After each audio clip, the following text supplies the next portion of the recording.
Trump അഡ്മിനിസ്ട്രേഷൻ്റെ Gaza piece talks, അതായത് സീസ് ഫയറുമായി ബന്ധപ്പെട്ട് 20 പരിപാടികളാണ് വെച്ചിരുന്നത് ട്രംപ് അഡ്മിനിസ്ട്രേഷൻ, അമേരിക്കൻ അഡ്മിനിസ്ട്രേഷൻ ഈ പറയുന്ന കൺസേൺഡ് ആയിട്ടുള്ള രാജ്യങ്ങളുടെ മുമ്പിൽ. അപ്പം അതിലൊന്നായിരുന്നു അവിടെ പീസ് മേക്കിംഗ് ഫോഴ്സ്, അതായത് പീസ് കീപ്പിംഗ് ഫോഴ്സ്. അതിൻ്റെ ഭാഗമായിട്ട് ഇസ്ലാമിക രാജ്യങ്ങളിൽ നിന്നുള്ള ആളുകളായിരിക്കും, അവിടുത്തെ ആർമി ആയിരിക്കും പങ്കെടുക്കുന്നത്. ഉറപ്പായിട്ട് ടർക്കിക്ക് വലിയ താല്പര്യമായിരുന്നു അവിടെ വരണമെന്നും അത് റീഹാബിലിറ്റേഷനും അത് റീകൺസ്ട്രക്റ്റ് ചെയ്യാൻ വേണ്ടി. കാരണം ഏറ്റവും കൂടുതൽ പണം മുടക്കുന്നത് അറബ് രാജ്യങ്ങളാണ്, പിന്നെ യൂറോപ്യൻ യൂണിയനും അതിന് പണം മുടക്കുന്നുണ്ട്. അമേരിക്ക പണം മുടക്കുന്ന പക്ഷേ കാഴ്ചക്കാരനായിരുന്നു. ടോണി ബ്ലെയറിനെ ആയിരുന്നു നേരത്തെ നിശ്ചയിച്ചിരുന്നത്. ടോണി ബ്ലെയറിന് വലിയ താല്പര്യം ഉണ്ടായില്ല. അവസാനം അമേരിക്കയാണ് അത് കംപ്ലീറ്റ് ആയിട്ട് മോണിറ്റർ ചെയ്യുന്നത്. അതിലേറ്റവും ഇൻട്രസ്റ്റിംഗ് ആയിട്ടുള്ള സംഭവം എന്ന് പറയുന്നത്, അതിലെ മേജർ ഫോഴ്സായിട്ട്, അതായത് പീസ് കീപ്പിംഗ് ഫോഴ്സായിട്ട് പോകുന്നത് പാകിസ്ഥാനായിരിക്കും.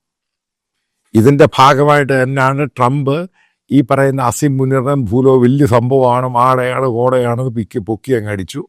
വൈറ്റ് ഹൗസിൽ കൊണ്ട് റെഡ് കാർപ്പറ്റ് കൊടുത്തു. ഫ്ലോറിഡയിൽ കൊണ്ടുപോയി ഇരുത്തി. സെൻട്രൽ കമാൻഡിൻ്റെ മൈക്കൽ കുരിയില, അയാളുടെ റിട്ടയർമെൻറ്റ് സമയത്ത്. ഇപ്പം രസകരമായൊരു സംഭവം, ഏതൊക്കെ ഈ പ്രശ്നങ്ങളുണ്ടായ രാജ്യത്ത് പീസ് കീപ്പിംഗ് ഫോഴ്സ് പോയിട്ടുണ്ട്, അവിടെ കാര്യം കിട്ടിയിട്ടുണ്ട്. ഇപ്പം ഇന്ത്യയുടെ കാര്യം എടുക്കുക. ഇന്ത്യ IPKF എന്ന് പറഞ്ഞ് ശ്രീലങ്കയിൽ പോയി. അവസാനം ഇന്ത്യൻ സൈന്യത്തിന് ഭയങ്കരമായിട്ട് ലോസ് ഉണ്ട് IPKF ശ്രീലങ്കയിൽ. ഈ പറയുന്ന പോലെ സക്സസ് ആക്കാൻ പറ്റിയോ? അതും പറ്റിയില്ല. അതിനേക്കാൾ വിഭിന്നവും വളരെ വ്യത്യസ്തവുമായിരിക്കും ഗാസയിലെ പാകിസ്ഥാൻ്റെ ഓപ്പറേഷൻ. അതായത് പാകിസ്ഥാൻ ഗവൺമെൻറ്റും അവിടെയുള്ള ജനങ്ങളും ഇസ്ലാമിക രാജ്യമാണ്, ഹമാസിനെ പിന്തുണയ്ക്കുന്നവരാണ്.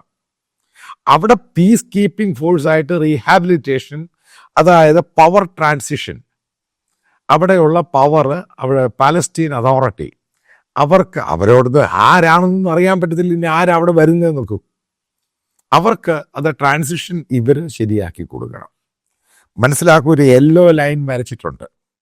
ഇപ്പോഴും ഗാസയുടെ 53% ഇസ്രായേലി ഫോഴ്സിൻ്റെ കയ്യിലാണ്. അവരാണത് ഗാർഡ് ചെയ്യുന്നത്.